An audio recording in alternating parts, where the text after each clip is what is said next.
नमस्कार. आपण जो विषय घेतलेला आहे तो म्हणजे ध्यान. ध्यान या विषयाचा अभ्यास करत असताना सच्चिदानंद स्वरूप कसं आहे हे पाहत असताना सत, चित आणि आनंद ही त्या सच्चिदानंद स्वरूपाची 3 पदं. त्याच्यामधलं पहिलं पद म्हणजे सत हे आपण यासंबंधी आतापर्यंत पाहिलं. आता याच्या पुढचं जे पद आहे ते म्हणजे चित. चित हे जे पद आहे ना ते आपल्या जीवनाच्या दृष्टीने अत्यंत महत्त्वाचं पद आहे. सत हे पदसुद्धा महत्त्वाचं आहे, पण चित हे जे पद आहे ते अधिक महत्त्वाचं आहे. याचं कारण असं की जर आपण चित वजा केलं तर काहीही शिल्लक राहत नाही. ज्याला आपण जीवन असं म्हणतो ते काही शिल्लक राहत नाही. म्हणून चित हे जे पद आहे ते आपल्या जीवनाच्या दृष्टीने खूप महत्त्वाचं आहे. चित म्हणजे काय तर चित म्हणजे जाणीव. पण जाणीव म्हणजे नॉलेज नव्हे.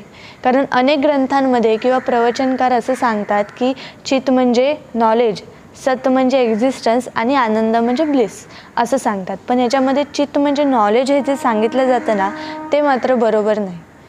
आणि आपण चित म्हणजे कॉन्शियसनेस असं जे म्हणतो तो सुद्धा जो अर्थ आहे तो कंप्लीट अर्थ नाही, पूर्ण अर्थ तो नाही.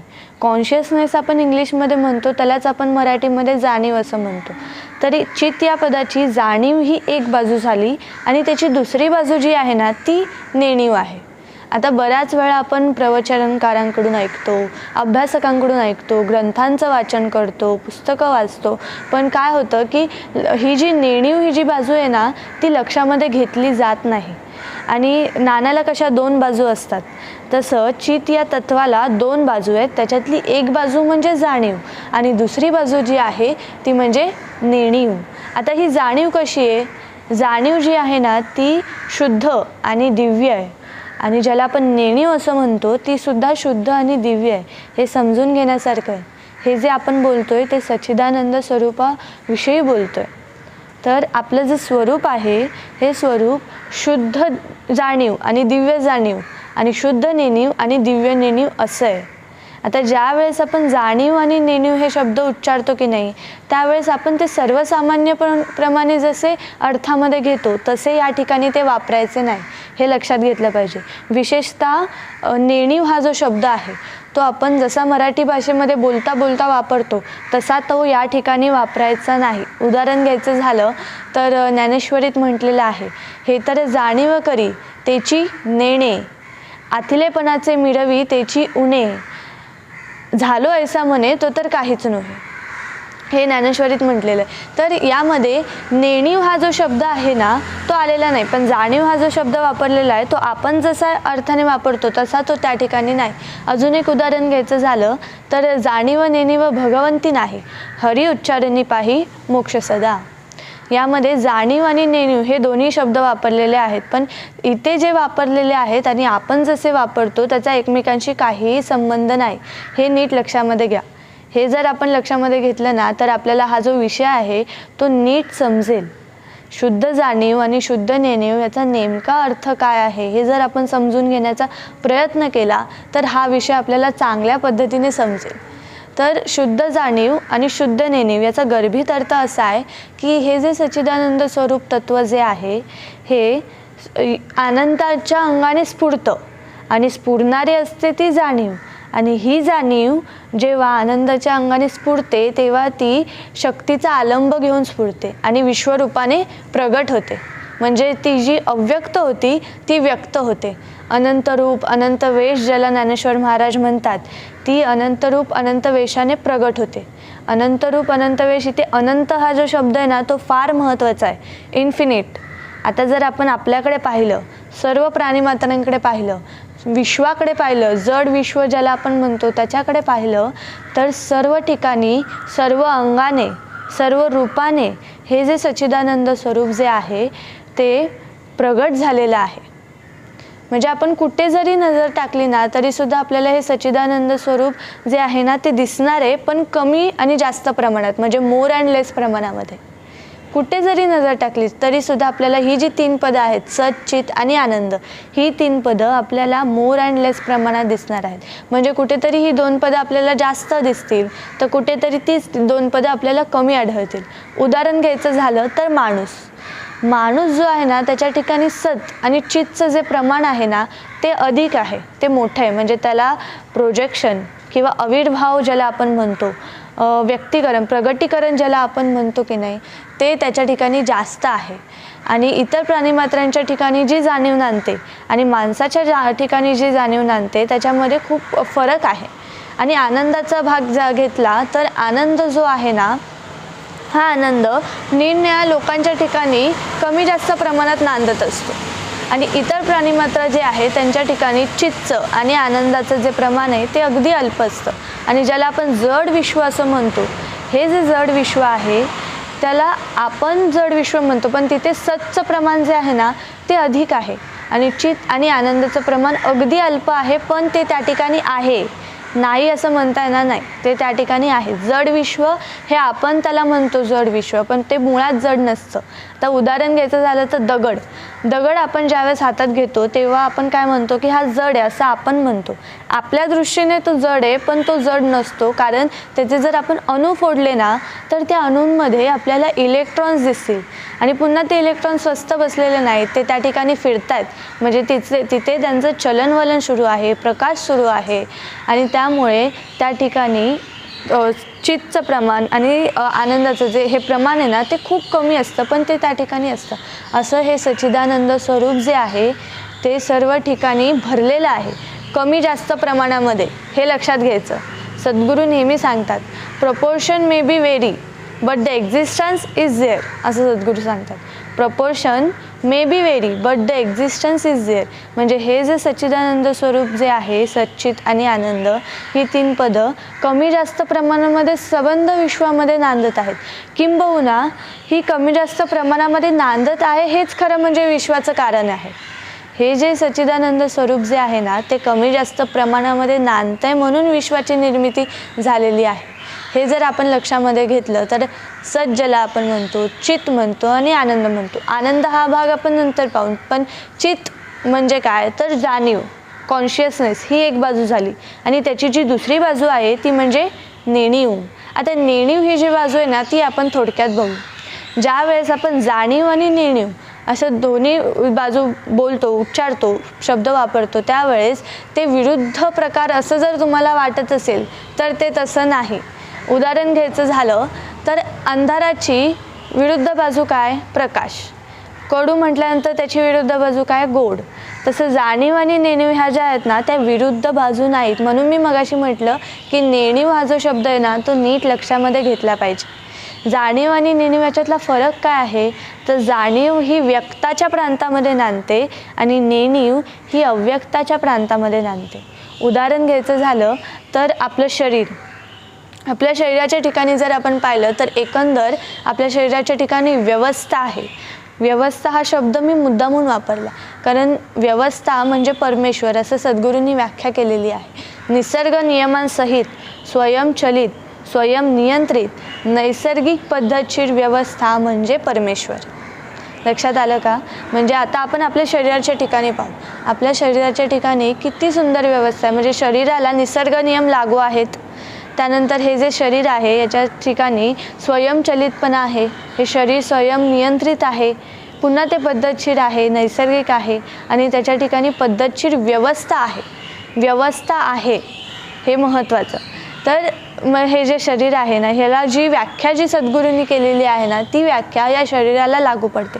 तशीच ती इतर प्राणीमात्र आणि विश्वामध्ये जे काही आहे त्या सर्वालाच ही जी व्याख्या आहे ना ती लागू पडते. आता हा शरीराचा भाग. आता आपण जर आपल्या शरीराकडे पाहिलं तर आपल्याला जे दिसतंय ना तो जाणीवेचा भाग आणि जे दिसत नाही पण व्यवस्था आहे तो नेणीवेचा भाग. लक्षात आलं का? म्हणजे जे आपल्या शरीराच्या आतमध्ये जे काही चाललेलं आहे ते आपल्याला दिसतं का? आपल्याला काही दिसत नाही, बरोबर, पण ती व्यवस्था व्यवस्थितपणे चालवण्याचं काम जे आहे ते नेणीव करत असते. Your subconscious mind control of your vital process and functions of your body and knows the answers of your all problems, असं डॉक्टर मर्फींनी एके ठिकाणी म्हटलेलं आहे. आता यामध्ये सबकॉन्शियस माइंड आणि माइंड हा विषय आपण घेऊया नको, पण ही जी नेणीव आहे ना ही नेणीवच पुढे कशी सबकॉन्शियस माइंड होते हे आपण पुढे पाहणार आहोत. तर नेणीवेचं जे कार्य आहे ना ते असं आहे. जाणीवेचं जसं कार्य आहे तसंच नेणीवेचं कार्य आहे. जाणीव जी आहे ती जाणीवपूर्वक कार्य चालतं आणि नेणिवेचं जे कार्य आहे ते नेणीवपूर्वक चालतं. म्हणून जाणीव जी आहे ती व्यक्ताच्या प्रांतामध्ये नांदते आणि नेणीव जी आहे ती अव्यक्ताच्या प्रांतामध्ये नांदते. आता जर आपण आपल्या शरीराच्या ठिकाणी पाहिलं तर किती सुंदर व्यवस्था आहे आपल्या शरीराच्या ठिकाणी. कान, नाक, डोळे, हात, पाय, किती सुंदर व्यवस्था आहे. पुन्हा आपण जर इतर माणसांकडे पाहिलं तर पुन्हा ती व्यवस्था सगळ्यांच्या ठिकाणी सारखीच आहे. म्हणजे माणूस म्हटला तर एकाला 2 डोळे, दुसऱ्याला 3, चौथ्याला 4 असा प्रकार नाही. माणूस म्हटला की 2 डोळे, 1 नाक, 2 कान, ही जी व्यवस्था आहे ना हा जाणीवेचा भाग. मग हा नुसता जाणीवेचा भाग नाही तर शुद्ध जाणीव आणि शुद्ध नेणिवेचा, शुद्ध दिव्य जाणीवेचा हा भाग आहे. आणि आपल्या शरीराच्या आतमध्ये जी अत्यंत सूक्ष्म आणि न दिसणारी, न कळणारी जी व्यवस्था व्यवस्थितपणे चालवण्याचं जे कार्य आहे ना ते अंतर्मन किंवा नेणीव करत असतं. हे जर आपल्या लक्षामध्ये आलं ना तर हे जाणीव आणि नेणीव या दोघांचं कार्य कसं चाललेलं आहे ते आपल्याला लक्षात येईल. हे आपण शरीराच्या अंगाने पाहतोय ते समजून घेण्यासाठी, पण विश्वाच्या ठिकाणी सुद्धा ही व्यवस्था चाललेली आहे. आता बघा, माणसाला माणूस होतो, वाघाला वाघ होतो, लांडग्याला लांडगा होतो, कुत्र्याला कुत्रा होतो, सिंहाला सिंह होतं. असं कधीही झालेलं नाही की माणसाला लांडगा, लांडग्याला माणूस, कोल्ह्याला कुत्रा, असं काय कधी झालेलं नाही. माणसाला माणूस, वाघाला वाघ, लांडग्याला लांडगा, ही व्यवस्था, ही जी व्यवस्था आहे ही जाणीवेचा भाग झाला. आणि हे सगळं जे आहे ते ॲटोमॅटिक आणि सेल्फ रेपिटेटरी जे चालतं ना तो नेणिवेचा भाग आहे. हे आपण लक्षात घेतलं पाहिजे. जाणीवेचं कार्य जे आहे ते जाणीवपूर्वक चालतं आणि नेणिवेचं कार्य जे आहे ते नेणीवपूर्वक चालतं. आणि जाणीव जेव्हा कार्य करत असते तेव्हा तिच्या ठिकाणी रिझनिंग पॉवर असते. माणसाच्या ठिकाणी जे आहे ती वेगळीच, ते आपण आता नाही पाहणार, ते आपण पुढे पाहूयात. पण जाणीवेच्या ठिकाणी रिझनिंग पॉवर असते. म्हणून संबंध विश्वामध्ये जाणीव आणि नेणीव या दोघांचंच कार्य चाललेलं असतं. हे आपण लक्षात घेतलं पाहिजे. आपण आता उदाहरण घेऊया, कसं चालतं बघू. सूर्य जो आहे ना तो सूर्य एका ठिकाणी स्थिर आहे आणि त्याच्या भोवती ग्रह फिरत आहेत. म्हणजे ग्रह जे आहेत ते सूर्याच्या भोवती एका विशिष्ट पद्धतीने फेरे घालतात आणि त्यांचे ते फेरे जे आहेत ते त्या ठिकाणी ठरलेले आहेत आणि ते अचूकपणे चाललेले आहेत. म्हणजे ते कधीही चुकणार नाहीत, ज्यामुळे दिवस रात्र होतो, त्यानंतर ऋतू बदलतात, वर्ष बदलतात. हे सगळं जे होत असतं ना हे सगळं या दोघांचं कार्य जे आहे ना या दोघांच्या कार्यामुळे हे सगळं चाललेलं असतं. शुद्ध जाणीव आणि शुद्ध नेणीव या दोघांच्या कार्यामुळे हे सगळं चाललेलं असतं. तर आता आपण विश्वामध्ये, जगामध्ये जर पाहिलं तर जी वनस्पती आहे ना त्या वनस्पतीच्या ठिकाणी सुद्धा जाणीव असते. असा जगदीशचंद्र बोस यांनी शोध लावला की वनस्पतीच्या ठिकाणी सुद्धा जीव आहे, जाणीव आहे. हाच तो शोध लावला. पण तत्पूर्वी नामदेव महाराजांनी सुद्धा एके ठिकाणी लिहून ठेवलेलं आहे, सजीव तुळशी तोडा आणि देव दगडा वहा, असं नामदेव महाराज रागाने म्हटलेले आहेत. हे आपण काय करतो, सजीव तुळशी तोडतो आणि मूर्तीला वाहतो, म्हणजे दगडाच्या देवाला आपण वाहतो. हे नामदेव महाराजांना पसंत नाही, हे आपण लक्षात घ्यायचं. म्हणून नामदेव महाराज काय म्हणतात, हे काय तुम्ही चालवलेलं आहे, सजीव तुळशी तोडता आणि दगडाच्या देवाला वाहता, हा काय मूर्खपणा तुम्ही करता, असं नामदेव महाराज रागाने म्हटलं. म्हणजे तेव्हा सुद्धा त्यांना माहीत होतं की हे जे आहे ते सजीव आहे.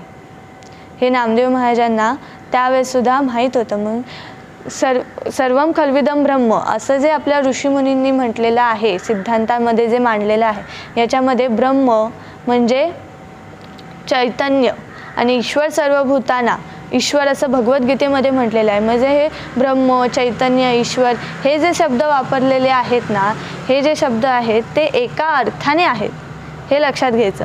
हे जे शब्द आहेत ते एका अर्थाने आहेत. म्हणून सर्व ठिकाणी ब्रह्म आहे, सर्व ठिकाणी ईश्वर आहे, सर्व ठिकाणी सच्चिदानंद स्वरूप आहे, सर्व ठिकाणी परमेश्वर आहे, असं जे म्हटलं जातं.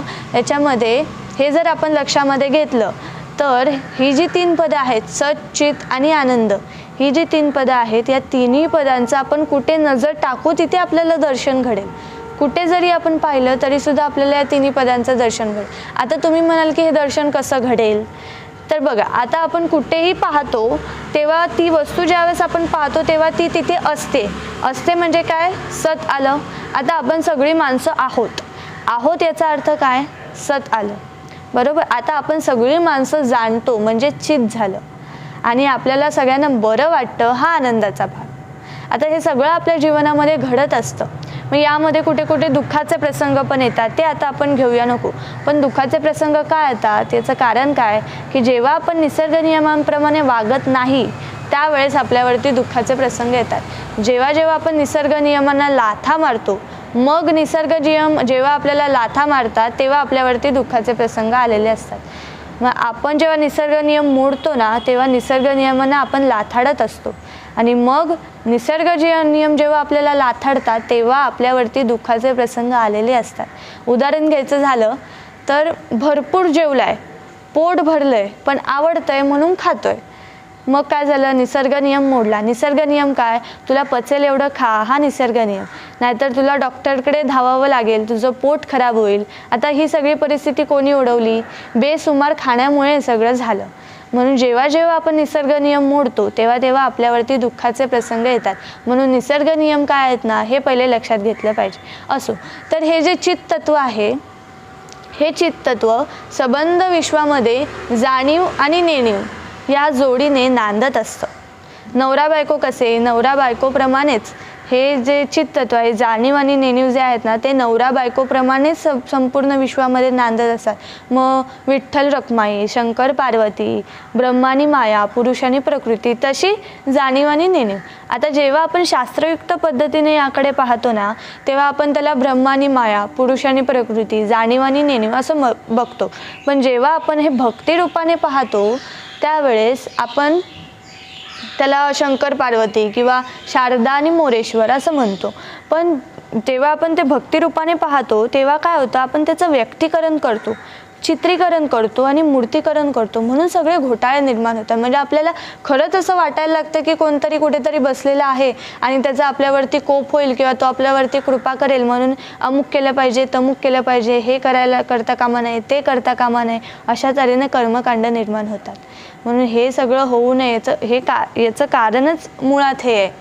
हे जे शब्द आहेत ना, पुरुषानी प्रकृती, जाणीव आणि नेणीव, त्यानंतर ब्रह्मानी माया, हे जे शब्द आहेत ते सायंटिफिक आहेत। पण शुद्ध जाणीव आणि शुद्ध नेणीव हे जे शब्द आहेत ते मोस्ट सायंटिफिक आहेत। शुद्ध जाणीव आणि शुद्ध नेणीव हे जे शब्द आहेत ते मोस्ट सायंटिफिक आणि ॲप्रोप्रिएट आहेत, हे आपण लक्षात घेतलं पाहिजे।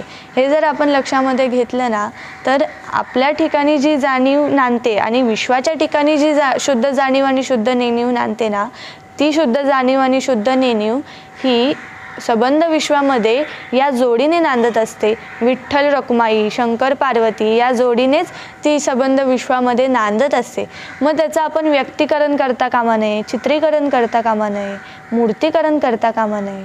मग हे जर लक्षात घेतलं ना, तर आपल्याला ध्यानात येईल की आपण जे नेमकं जे करायला नको ना, त्या गोष्टी आपण सगळ्या करत असतो आणि म्हणून सगळे घोटाळे निर्माण होतात। मग हे जे गोंधळ जे परमार्थामध्ये गोंधळच जास्त आहे। सद्गुरू नेहमी सांगतात, राजकारणात जेवढा गोंधळ नाही आणि गोंधळी जेवढा गोंधळ घालत नाही तेवढा गोंधळ परमार्थामध्ये आहे। असं का, कारण हे जे शब्द आहेत ना, या शब्दांचे जे अर्थ आहेत ते आपण नीट समजून घेत नाहीत। मग या शब्दांचा जो अर्थ आहे त्याचा भावार्थ काय, त्याचा गुह्यार्थ काय, त्याचा परमार्थ काय, त्याचा परमार्थ म्हणजे परमार्थ काय, हे आपल्याला जे नीट न समजल्यामुळे सगळे गोंधळ निर्माण होतात। मग हे जर गोंधळ निर्माण होऊ नये असं जर आपल्याला वाटत असेल तर संत काय सांगतात, संत सांगतात सद्गुरूंना शरण जा। शरण जा याचा अर्थ नमस्कार करा असा नाही, तर शरण जा म्हणजे त्यांच्याकडून ज्ञान प्राप्त करून घ्या। सद्गुरू हे ज्ञान देण्यासाठी असतात, ते अंगारे धुपारे उदी भस्म देण्यासाठी नसतात। म्हणून सद्गुरूंकडून ज्ञान प्राप्त करून घ्या, त्यांना शरण जा।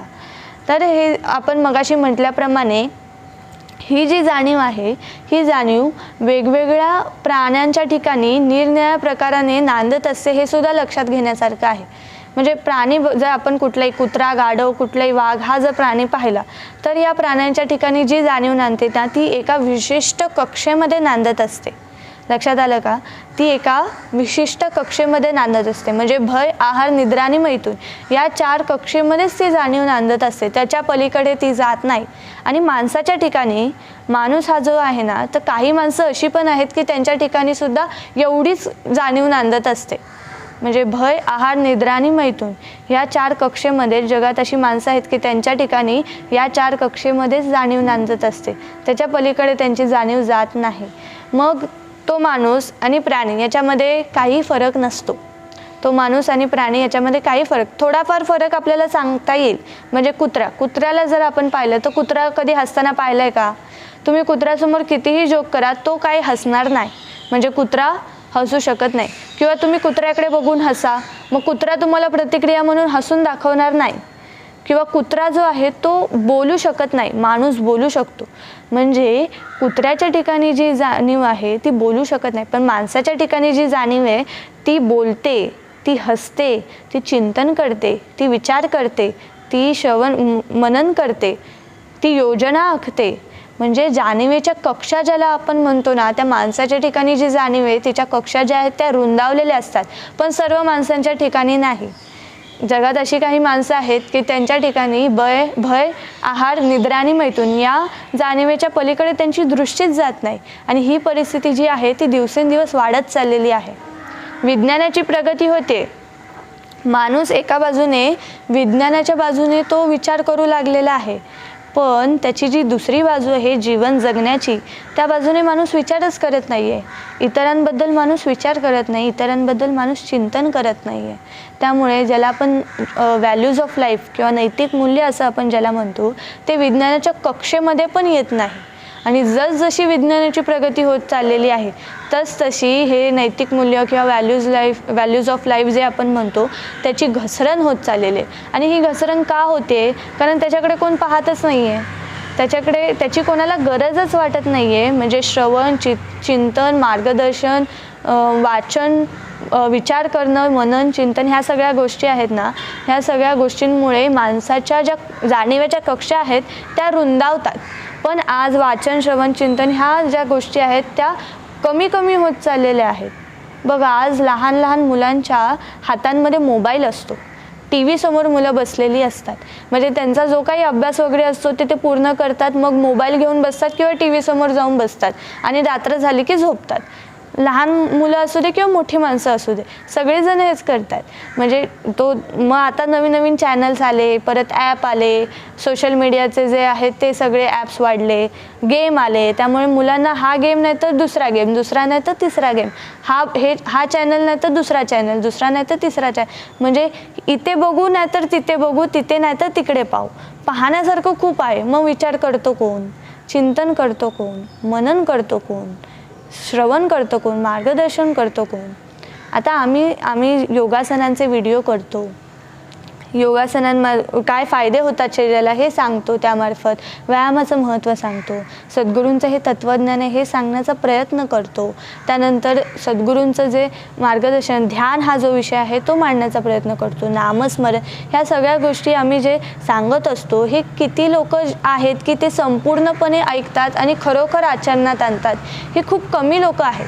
म्हणजे खूप कमी टक्के लोक हे सगळं खरोखर आचरणात आणतात. पण अनेक माणसं अशी आहेत की ती व्यसनांच्या आहारी आहेत. टी व्ही, मोबाईल हे सुद्धा व्यसनच झाली. म्हणून त्यांना ते वाचन करत नाहीत, श्रवण करत नाहीत, चिंतन मनन करत नाही, त्यांना मार्गदर्शनाची गरज भासत नाही, विचार करत नाही. त्यामुळे त्यांच्या ठिकाणी जी जाणीव आहे ना, त्या जाणीवेच्या ज्या कक्षा आहेत त्या रुंदावल्या जात नाहीत, उलट त्या अजून अरुंद होत जातात.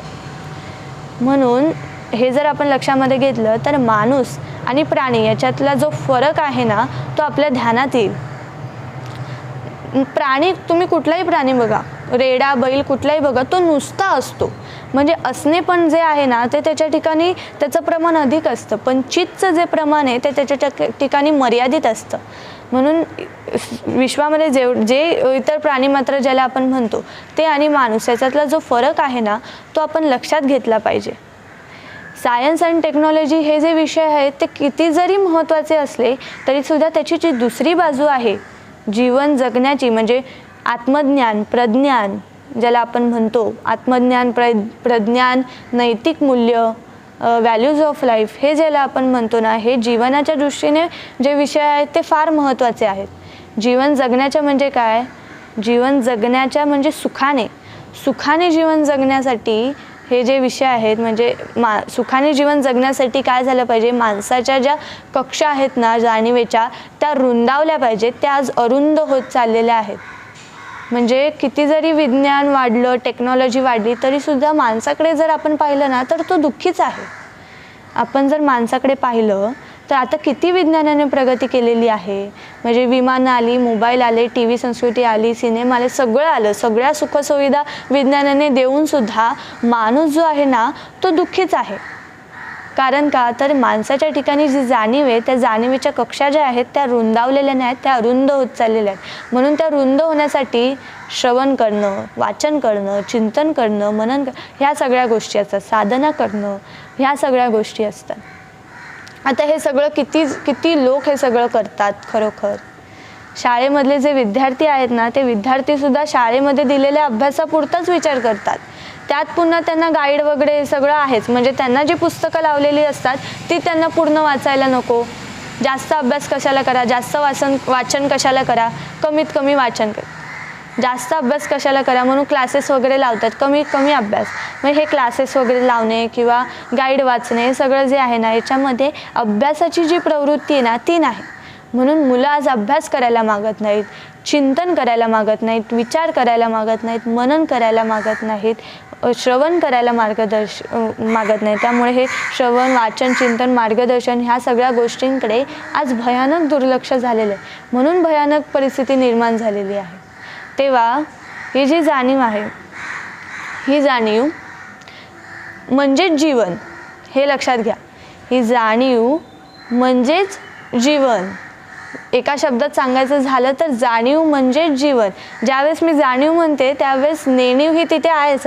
नेणिवेला विसरायचं नाही. जाणीव म्हटल्यानंतर नेणीव ही त्या ठिकाणी, नाण्याला कशा दोन बाजू असतात, एक बाजू तिथे असते तेव्हा दुसरी बाजूसुद्धा त्या ठिकाणी असतेच. तसं जाणीव म्हटलं तर नेणीव ही सुद्धा त्या ठिकाणी आहेच. बरोबर, हे लक्षात ठेवायचं. म्हणून ही जी जाणीव आहे ना ही जाणीव सबंध विश्वामध्ये नांदत असते. आणि या जाणीवेच्या ज्या कक्षा आहेत त्या माणसाच्या जाणीवेच्या कक्षा ज्या आहेत त्या रुंदावल्या पाहिजेत, त्या रुंदावल्या पाहिजेत. म्हणून जाणीवेची जीवन जगत असताना जाणीवेची जाणीव ज्या वेळेस आपल्याला होईल त्यावेळेस आपल्याला सुखी जीवनाची गुरुकिल्ली हातात मिळेल. पण आज आपण त्या जाणीवेलाच हरवून बसलेलो आहोत. त्यामुळे आपण सुखी जीवनाची जी गुरुकिल्ली आहे ती हरवून बसलेलो आहोत. म्हणजे जाणीवेचा विसर पडलेला आहे म्हणून ही गुरुकिल्ली आपल्या हातामध्ये नाही आहे. आणि त्यामध्ये काय झालं, त्यामध्ये अजून एक गमतीचा प्रकार असा झाला की हे जे सच्चिदानंद स्वरूप जे आहे ना ते शुद्ध आणि दिव्य होतं. पण त्याच्या ठिकाणी उपाधी धारण करणं नावाचा प्रकार ज्यावेळेस घडला. उपाधी धारण करणं का, कारण प्रगट होण्यासाठी. जाणीव जी आहे ती प्रगट होण्यासाठी उपाधी धारण करते. उपाधी धारण केली नाही तर प्रगट होता येणार नाही. एक लक्षात घ्यायचं, जाणीव जी आहे ना ती डोळ्यांना दिसणारी वस्तू नाही. जाणीव डोळ्यांना दिसत नाही पण तिच्या ठिकाणी शक्ती आहे. सच्चिदानंद स्वरूप म्हटल्यानंतर त्याच्या ठिकाणी शक्ती आहे. म्हणून ही जी जाणीव आहे ती डोळ्यांना दिसत नाही पण त्या जाणीवेला आनंदाचे वेध लागलेले असतात. सच्चिदानंद स्वरूप म्हटल्यानंतर आनंद हा तिथेच आहे, चित पण तिथेच आहे आणि सत पण तिथेच आहे. बरोबर, तर मग या जाणीवेला आनंदाचे वेध लागलेले असतात. म्हणून ही जी जाणीव आहे ती प्रगट होण्यासाठी माध्यम निर्माण करते. आता उपाधी धारण करते. उपाधी म्हणजे काय, उपाधी म्हणजे वेश ज्याला आपण म्हणतो, माध्यम असं ज्याला आपण म्हणतो तीच उपाधी. तर उपाधी काय, मग शरीर हे माध्यम आहे. त्या शरीराच्या माध्यमातून जी जाणीव आहे ती प्रगट होते. कारण माध्यम नसेल तर प्रगट होता येणार नाही. म्हणून ती पहिले माध्यम निर्माण करते आणि मग प्रगट होते. उदाहरण घ्यायचं झालं तर इलेक्ट्रिसिटी ही अव्यक्त आहे. बरोबर, म्हणजे इलेक्ट्रिसिटी ही डोळ्यांना दिसत नाही पण ती जर प्रगट व्हावी असं जर वाटत असेल तर त्याच्यासाठी आपल्याला उपकरणं लागतील. लाईट, पंखा, AC, वॉशिंग मशीन ही सगळी उपकरणं आहेत. त्या उपकरणांमधून इलेक्ट्रिसिटी प्रगट होते. म्हणजे उपकरणं आणि इलेक्ट्रिसिटी महत्त्वाचं. इलेक्ट्रिसिटी आहे पण उपकरणं नाही तर काय उपयोग आहे का, काही उपयोग नाही. मग इलेक्ट्रिसिटी नाही आणि उपकरणं आहेत तरीसुद्धा काही उपयोग नाही. दोन्ही गोष्टी तेवढ्याच महत्त्वाच्या आहेत. दोन्ही गोष्टी एकमेकांवरती अवलंबून आहेत. मग ह्या ज्या दोन्ही गोष्टी आहेत त्या जेव्हा एकत्र येतात तेव्हा इलेक्ट्रिसिटी प्रगट होते. आता हे जे इलेक्ट्रिसिटीचं उदाहरण आपण जे घेतलं ते पूर्ण घ्यायला नको, कारण इलेक्ट्रिसिटी प्रगट होण्यासाठी इलेक्ट्रिसिटी स्वतः काही करत नाही, तर ते सगळं ती सगळी व्यवस्था जी आहे ती माणूस करतो. कोण करतं? माणूस करतो इलेक्ट्रिसिटी प्रगट होण्यासाठी. पण सच्चिदानंद स्वरूप चैतन्य शक्तीच्या ठिकाणी ही जी चैतन्य शक्ती आहे ती प्रगट होण्यासाठी स्वतः संकल्प करते. हा विषय आपण सुरुवातीला पाहिला. म्हणजे हा जो आनंद आहे आपल्या ठिकाणी, तो स्वानंद जो आनंद आहे तो आपल्या ठिकाणी आहेच, आणि ज्या आनंद जो आहे ना तो स्फुरद्रूप असतो. त्यामुळे ज्या ठिकाणी आनंद असतो ना तो तिथून प्रगट होण्यासाठी धडपड करत असतो. आणि आपल्या ठिकाणी जी जाणीव आहे त्या जाणीवेला आनंदाचे स्वाद घेण्याची, म्हणजे त्या जाणीवेला आनंदाचा स्वाद घ्यायचा असतो. लक्षात आलं का? आनंद हा प्रगट होण्यासाठी धडपड करत असतो आणि आपल्या ठिकाणी जी जाणीव आहे त्या जाणीवेला आनंदाचा स्वाद घ्यायचा असतो. त्यामुळे आनंदाचा जो स्वभाव आहे स्फुरद्रूप होण्याचा, त्यामुळे तो जो आनंद आहे तो आपल्या ठिकाणी ज्या वेळेस स्फुरतो तेव्हा तो या तिन्ही तत्वांना मिळून स्फुरतो. त्या तिन्ही तत्वांचं मिळून या ठिकाणी स्फुरण होतं. आणि ह्या तिन्ही तत्वांचं मिळून ज्यावेळेस स्फुरण होतो ना तेव्हा ते जेव्हा स्फुरतं तेव्हा ते माध्यम निर्माण करतं. माध्यम कोण निर्माण करतं? सच्चिदानंद स्वरूप चैतन्य शक्तीच स्वतःची व्यवस्था करते प्रगट होण्यासाठी. मग माध्यम काय? तर शरीर हे माध्यम आहे, किंवा विश्वामध्ये जे काही अनंतरूप अनंतवेश आहेत ते जे काही आहेत अनंतरूप ते सगळे जे आहे ते माध्यमच आहे. आणि हे माध्यम कोण निर्माण करतं? तर सच्चिदानंद स्वरूप चैतन्य शक्ती स्वतःचं माध्यम निर्माण करते आणि त्यामधून प्रगट होते. आता ही चैतन्य शक्ती जेव्हा स्फुरते, ज्यावेळेस तिच्या ठिकाणी स्फुरण होतं त्यावेळेस एक विलक्षण अशी घटना घडते. म्हणजे सच्चिदानंद स्वरूप ज्याला आपण म्हणतो चैतन्य शक्ती, ही चैतन्य शक्ती जेव्हा उपाधी धारण करते तेव्हा तिला स्वरूपाचा विसर पडतो. आता हा खूप मोठा गमतीचा प्रकार या ठिकाणी घडतो. आता हा विसर का पडतो? कोण पाडतो? हे जर तुम्ही विचारलं तर त्याला उत्तर आहे, उत्तर नाही, हेच त्याला उत्तर. हे जर तुम्ही विचारलं ना तर त्याला उत्तर नाही. आता बी आधी की झाड आधी कोण सांगू शकेल? कोणी सांगू शकत नाही. अंड आधी की कोंबडा आधी कोण सांगू शकेल? कोणी सांगू शकत नाही. स्त्री आणि पुरुष एकत्र आल्याशिवाय मूल जन्माला येत नाही. मग एकदम आधी सुरुवातीला आधीच्या काळामध्ये पहिले कोण आलं कसं कळणार आपल्याला? आपल्याला कळू शकत नाही. जर पुरुषाला जन्म तर स्त्रीने द्यायला पाहिजे, मग तिथे पुरुष नको, मग तो होता की नव्हता कसं काय कळणार? त्यामुळे हे सगळं जे आहे ना ते सिक्रेट्स ऑफ लाईफ आहेत. सिक्रेट ऑफ सायन्सने जो काही उलगडा झाला तो झाला, पण अगोदर काय होतं ना हे आपल्याला कळत नाही. तसं सच्चिदानंद स्वरूपाचा विसर कसा पडला, कोणी पाडला, कोण याला कारणीभूत आहे हे आपल्याला काही कळायला मार्ग नाही. म्हणून शास्त्रामध्ये त्याला एक शब्द आला, तो म्हणजे माया. माया म्हणजे सद्गुरू सांगतात रिझन अननोन, कारण आहे पण ठाऊक नाही किंवा ज्ञात नाही. म्हणजे हे सगळं जे का घडलं, कसं घडलं हे जे आहे ना ते आम्ही सांगू शकत नाही, पण हे घडलं मात्र ही वस्तुस्थिती आहे. म्हणजे आता जर रोग झाला तर हा रोग झाला तर तू त्याच्यावरती उपचार कर. नाही, हा रोग मला झालाच कसा काय हे कळल्याशिवाय मी उपचार करणार नाही असं म्हटलं तर मग म्हणजे जर रोग झाला तुला तर तू त्याच्यावरती उपचार कर, नंतर विचार कर की हा रोग का झाला, कसा झाला, त्याच्यामध्ये माझा अपराध होता की दुसरा कोणाचा अपराध होता की काय परिस्थिती, हे सगळा विचार तू नंतर कर. तसं सच्चिदानंद स्वरूपाचा तुला विसर पडलेलाच आहे. सच्चिदानंद स्वरूपाचा आपल्याला विसर पडलेलाच आहे. त्यामुळे आपल्या ठिकाणी जे सच्चित आनंद ही जी व्यवस्था होती ते सच्चित आनंद हे जे आहे ना ते आपण विसरलेलो आहोत, म्हणून ते आपण हरवून बसलेलो आहोत, गमावून बसलेलो आहोत. एक लक्षात घ्यायचं, ज्यावेळेस आपल्याला कुठल्याही गोष्टीचा विसर पडतो ना त्यावेळेस ती गोष्ट आपण हरवून बसलेलो असतो. मग ती गोष्ट कितीही जवळची असली तरीसुद्धा आपण ती हरवून बसलेलो असतो. पुष्कळ वेळा असं होतं की जो आहे ना तो आपल्या डोळ्यावरच असतो आणि आपण चष्मा चष्मा चष्मा म्हणून सगळीकडे शोधत असतो. चष्मा कुठे, मला चष्मा दे, मला चष्मा पाहिजे. बायकोला सांगतो शोध, मुलांना सांगतो शोध, मी पण शोधतो. शोधतात आणि नंतर बायकोचं आणि मुलांचं जेव्हा लक्ष डोळ्यांवर जातं, अरे चष्मा तर डोळ्यावरच आहे, अशी पुष्कळ वेळा परिस्थिती होते, बरोबर.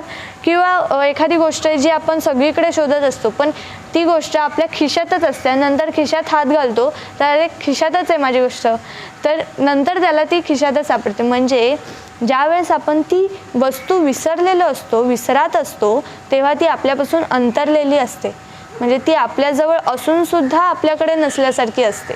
मग त्यावेळेस आपल्याला तिचा काहीही उपयोग नसतो. पण जेव्हा ती आपल्याला परत मिळते, प्राप्त होते, तेव्हा मग ती आपली झाली. तसं सच्चिदानंद स्वरूप जे आहे ते आपल्या जवळच नव्हे तर ते आपणच आहोत, पण ते आज आपण विसरून बसलेलो आहोत, म्हणून ते आज आपण हरवून बसलेलो आहोत, अशी परिस्थिती निर्माण झालेली. मागच्या खेपेला आपण राजाचं उदाहरण घेतलं होतं बघा. पुन्हा एकदा सांगते, राजा भ्रमिष्ठ होतो आणि भीक मागायला लागतो. आहे तो राजा, पण आता तो भ्रमिष्ठ झाल्यामुळे भीक मागायला लागतो, म्हणजे तो त्याचं स्वरूप विसरतो आणि भिकारी या उपाधीमध्ये तो अडकतो. मग राज्यामध्ये येणारे जाणारे, राजवाड्यात येणारे जाणारे सगळ्यांकडे तो भीक मागायला लागतो.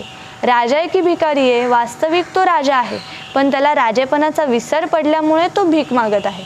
आता जोपर्यंत त्याला राजेपणाचा विसर आहे तोपर्यंत तो भिकारीच, म्हणजे त्याला राजेपणाचा भोग नाही. पण जेव्हा त्याच्यावरती औषधोपचार होतील, सगळं होईल, तेव्हा त्याचा भ्रमिष्ठपणा गेला. नंतर त्याला कळलं की तो राजा आहे, हे सगळं त्याला कळत की त्याला जे होतं ते परत प्राप्त झालं.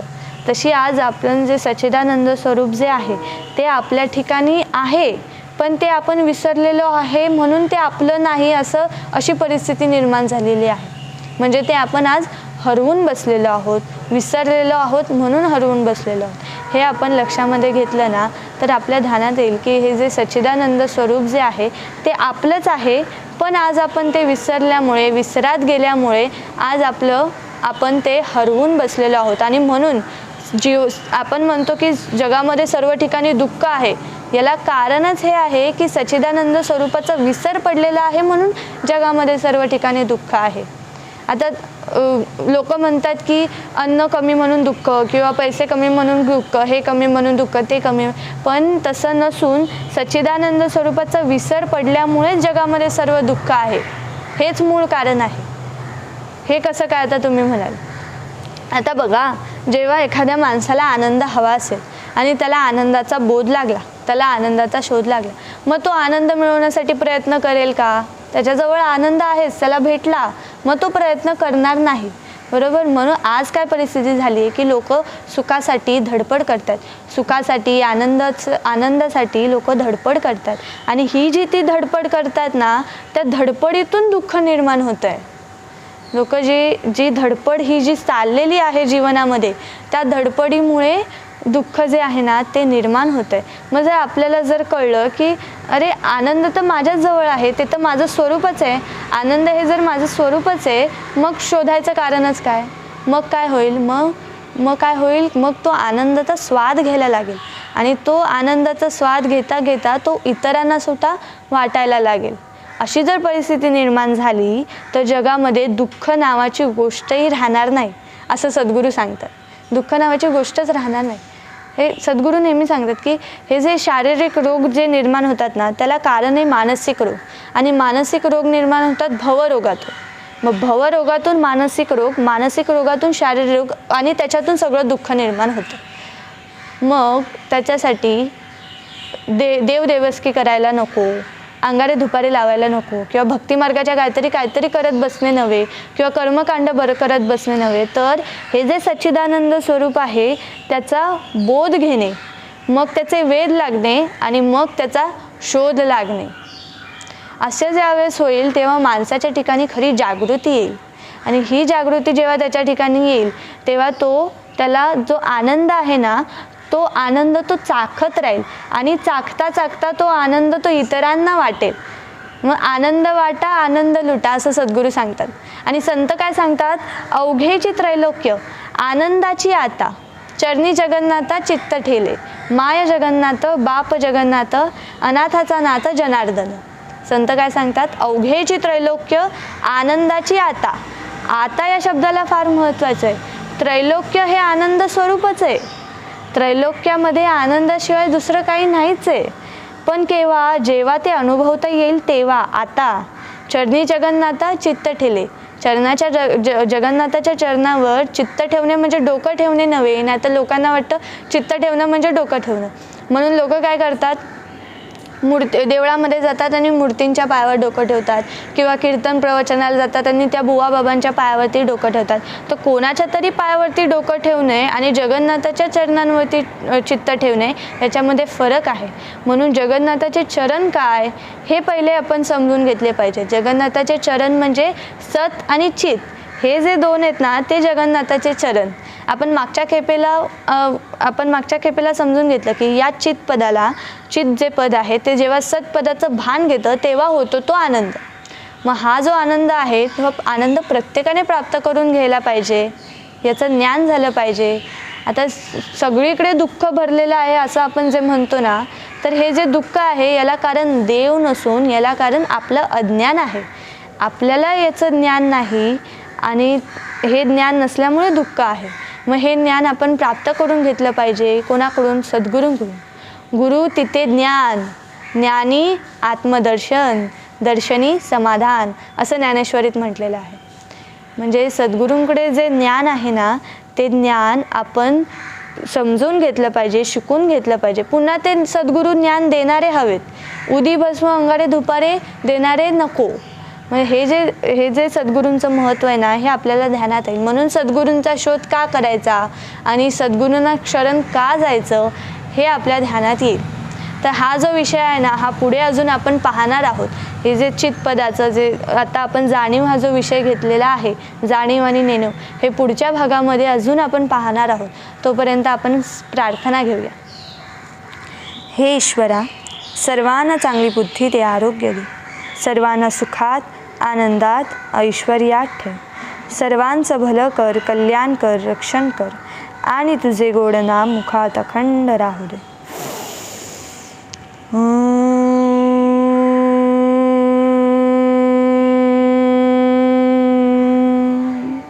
शांती शांती शांती.